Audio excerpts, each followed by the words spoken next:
Present indefinite tense का जो है इंट्रोगेटिव सेंटेंस है। इंट्रोगेटिव सेंटेंस का मतलब होता है प्रश्नवाचक वाक्य, और इसका जो पहचान है, जैसे इसमें इंट्रोगेटिव सेंटेंस को कैसे बनाएंगे तो कुछ इसके नियम होते हैं। जैसे यदि वाक्य की शुरुआत, ठीक, यदि वाक्य की शुरुआत क्या शब्द से हो तो सबसे पहले कर्ता के अनुसार सहायक क्रिया लिखते हैं। कर्ता का मतलब होता है सब्जेक्ट, ठीक, यानी कि काम कौन कर रहा है। ओके, लिखा है कि यदि क्वेश्चन नंबर 2 में लिखा है कि यदि प्रश्न शब्द बीच में आए तो सबसे पहले उस प्रश्नवाचक शब्द की अंग्रेजी लिखते हैं और फिर सहायक क्रिया लिखते हैं।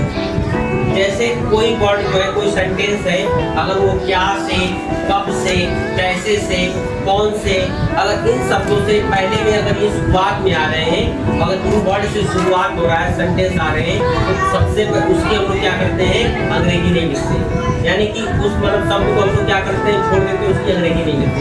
अगर वही वर्ड मतलब अगर क्या, कब, कैसे, कौन, कहाँ, जहाँ, अगर ये वर्ड बीच में आ जाए, यही अगर शब्द जो है कोई सेंटेंस के बीच में आते हैं, तो सबसे पहले हम क्वेश्चन वर्ड की क्या करते हैं, अंग्रेजी लिखते हैं, फिर उसके बाद जो है हेल्पिंग वर्ब लिखते हैं, फिर सब्जेक्ट लिखते हैं, फिर क्या करते हैं, मेन वर्ब लिखते हैं। अब जैसे यहाँ पे लिखा है कि डू डज, यानी कि ये हमारा क्या है, हेल्पिंग वर्ब है, हेल्पिंग वर्ब है। डू और डज हमारा क्या है, हेल्पिंग वर्ब है। फिर इसके बाद सब्जेक्ट है, मेन वर्ब है, प्लस ऑब्जेक्ट है, प्लस अदर वर्ड है, फिर क्वेश्चन वर्ब है। ये किसमें लागू होगा, ये उसमें लागू होगा जिसमें जो है क्या, कब, कैसे, कौन, ये जो है क्वेश्चन वर्ड जो है पहले आ जाएंगे, यानी कि प्रश्नवाचक वाक्य जो है अगर पहले आ जाएंगे तो इसमें ये हो जाएंगे। अगर क्वेश्चन वर्ड मतलब बीच में आएंगे तो हम लोग पहले ये वाला फॉर्मूला आजमाएंगे, जैसे क्वेश्चन वर्ड यानी उसके सबसे पहले अंग्रेजी लिखेंगे, फिर उसके बाद हेल्पिंग वर्ब लगाएंगे, फिर सब्जेक्ट लिखेंगे, फिर मेन वर्ब लिखेंगे, ऑब्जेक्ट लिखेंगे, प्लस फिर अदर वर्ड लिखेंगे, प्लस क्वेश्चन वर्ड लिखेंगे, क्वेश्चन वर्ड। अब देखिए जैसे लिखा है कि क्या मोहन विद्यालय जाता है।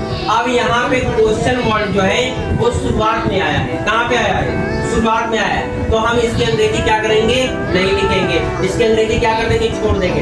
तो इसमें देखेंगे कि यहाँ पे पहले इसके बाद जब हम इसकी अंग्रेजी छोड़ देंगे तो फिर उसके बाद दूसरा पॉइंट हम ये ध्यान रखेंगे कि वहाँ पे एक वचनकर्ता की बात हो रही थी, बहुवचनकर्ता की बात। अगर जहाँ पे ही आ जाए, सी आ जाए, इट आ जाए या किसी का नाम आ जाए, तो वहाँ पे हमेशा जो है एक वचनकर्ता की बात होती है। किसकी बात होती है, एक वचनकर्ता। जैसे लिखा है कि क्या मोहन विद्यालय जाता है। अब यहाँ पे एक वचनकर्ता की बात हो रही है, तो मैंने क्या की अंग्रेजी छोड़ दिया है, और यहाँ पे क्या होगा, डज का यूज होगा, क्या यूज होगा, डज। तो यहाँ पे डज हो गया, फिर उसके बाद जो है मोहन का मोहन हो गया, मोहन अब कहाँ जाता है, विद्यालय जाता है, तो ही does Mohan go to school, question mark हो जाएगा। अब दूसरा लिखा है कि हम खाना क्यों खाते हैं। अब क्वेश्चन वर्ड जो है वो कहाँ पे आ गया है, बीच में आ गया है, तो सबसे पहले उसकी क्या करेंगे, अंग्रेजी लिखेंगे। यहाँ पे लिखा है कि क्यों का स्पेलिंग होता है वाई, क्या होता है, वाई, वाई। और यहाँ पे बहुवचनकर्ता की बात हो रही है, क्योंकि यहाँ पे डू है, हम है, तो हम की स्पेलिंग क्या होती है, बी होती है, और बी जो हमेशा होता है वो किसमें होता है, प्लूरल में होता है, यानी कि बहुवचनकर्ता में होता है। तो यहाँ हो जाएगा why do B it good, question mark हो जाएगा।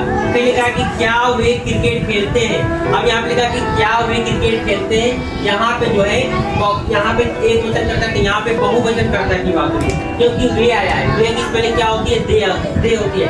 अब यहाँ पे क्या की तो अंग्रेजी लिखेंगे नहीं, तो सबसे पहले हम लोग क्या लिखेंगे, पहले यहाँ पे हेल्पिंग वर्ब लिखेंगे, क्या लिखेंगे, हेल्पिंग वर्ब लिखेंगे। हेल्पिंग वर्ब हमारा क्या हो जाएगा, यहाँ पे डू हो जाएगा, क्या हो जाएगा, डू हो जाएगा, डू। और फिर यहाँ पे क्या है, वे की स्पेलिंग क्या होती है, डे होती है, तो डू दे क्या मतलब खेलता है, शतरंज खेलता है, डू दे प्ले क्या हो जाएगा, चेस हो जाएगा, ठीक। अब ऐसे सेम ये बनेगा, मतलब ये बन जाएगा, क्या वे शतरंज खेलते हैं, हो जाएगा। तो लिखा कि क्या तुम पुस्तक पढ़ते हो, तो यहाँ पे क्या शुरुआत में क्या की अंग्रेजी नहीं लिखेंगे।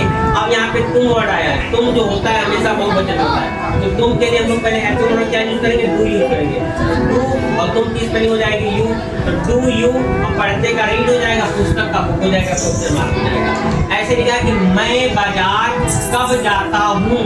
अब यहाँ पे क्वेश्चन वर्ड बीच में आया है, यानी कि यहाँ पे कब है, क्या है, कब है। अब यहाँ पे कब है, जैसे क्वेश्चन वर्ड बीच में आ गया कब। तो पहले हम कब की स्पेलिंग क्या होती है, व्हेन होती है। तो लिखेंगे व्हेन, फिर आई डू, क्या हो जाएगा व्हेन डू आई, फिर कहाँ जाता है, क्या करता है, मैं बाजार का तो when do I go to, क्या हो जाएगा मार्केट हो जाएगा, फिर क्या हो जाएगा क्वेश्चन मार्क हो जाएगा। फिर लिखा कि तुम किताब कैसे लिखते हो, तो डू यू, क्या हो जाएगा डू यू, और लिखते का क्या होता है राइट होता है, राइट होता है डू यू राइट, और क्या लिखते हैं किताब लिखते, क्या हो जाएगा बुक हो जाएगा, क्वेश्चन मार्क हो जाएगा। उसके बाद ठीक ही हो गया। जैसे मतलब तुम कहानी कैसे लिखते हो, ये सेम जो है ऐसे मतलब ऐसे ही बन जाएगा। अब इसको आपको बना कर लाना है। अगर वीडियो अच्छी लगे तो लाइक करिए, कमेंट करिए और हमारे चैनल को फॉलो करिए।